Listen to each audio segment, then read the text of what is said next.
వసుంధరారామం. వసుంధరారామమ్స్ world ఆధ్యాత్మికానికి స్వాగతం, సుస్వాగతం. శ్రీ గురుభ్యో నమః, శ్రీమాత్రే నమః. ప్రతినిత్యం ఎన్నో రకాల ఆధ్యాత్మిక కార్యక్రమాలని మనం ఉదయం నుంచి రాత్రి వరకు చూస్తూ ఉంటాం, అలాగే చేస్తూ ఉంటాం. మంచి మంచి మాసాలలో అంటే శ్రావణ మాసం, ఆశ్వీజ మాసం, ఇలాంటి మాసాలలో ప్రతినిత్యం పండగలే. అంటే ప్రతినిత్యం ఏదో ఒక విధమైన ఆరాధనలు చేస్తూనే ఉంటాం.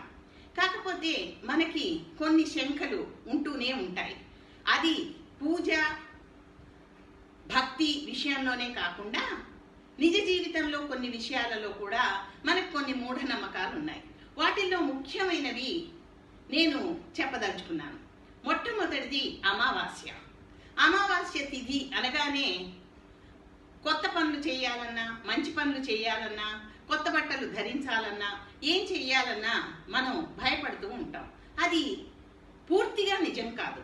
ఎందుకంటే అమావాస్య అనేది చాలా మంచి రోజు. మన జన్మలో మనకి ఉన్న అన్ని దినాలు, అన్ని నక్షత్రాలు, అన్ని తిథులు అన్నీ కూడా మానవ పురోగతికి మాత్రమే నిర్దేశించబడ్డాయి. అంటే ఏ నక్షత్రం మంచిది కాదు, ఏ నక్షత్రం చెడ్డది కాదు. అలాగే ఏ రోజు మంచిది కాదు, ఏ రోజు చెడ్డది కాదు. అన్ని రోజులు కూడా చాలా మంచివే.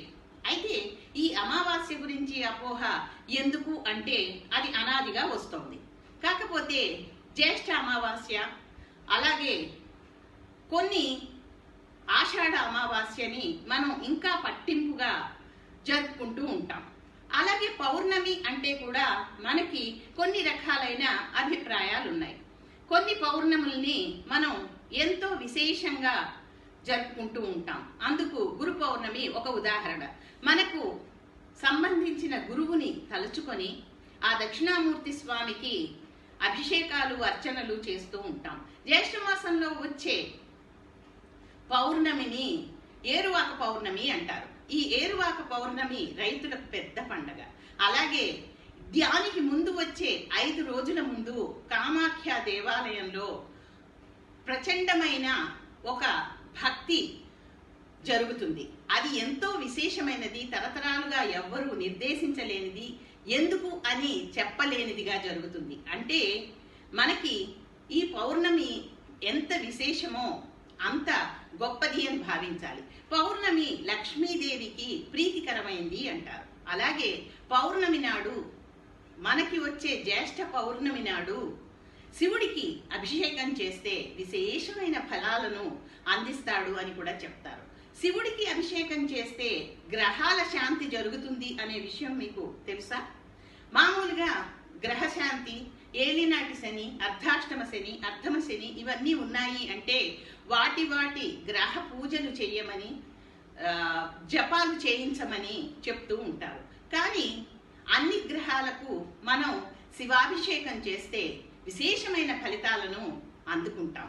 అందుకే జ్యేష్ఠ పౌర్ణమి నాడు ఉదయాన్నే శివాలయంలో కానీ ఇంట్లో కానీ రుద్రాభిషేకం చేసుకున్న, ఏకవార అభిషేకం చేసిన విశేష ఫలితాలను అందుకుంటారు. ప్రతిరోజు విశేషమైనదే, ప్రతి నక్షత్రం విశేషమైనదే. అలాగే ఈ పనిని ఈ విధంగా చెయ్యాలి, ఈ పద్ధతిలోనే చెయ్యాలి, ఈ పూజా సామాగ్రి ఉండాలి అని ఎవ్వరూ నిర్దేశించలేదు. కాకపోతే ఋషులు చెప్పిన విధానంగా మనకి లభించిన ప్రామాణికంగా మనం పద్ధతిగా, తృప్తిగా, భక్తితో, ఆ భగవంతుడి మీద అనురక్తితో పూజలు చేసుకోవడం అనేది మనకి పెద్దలు చెప్పిన మాట. మీరేమంటారు? వసుంధరారామమ్స్ వరల్డ్ మీకు నచ్చితే లైక్, షేర్, సబ్స్క్రైబ్ చేయండి. నమస్కారం.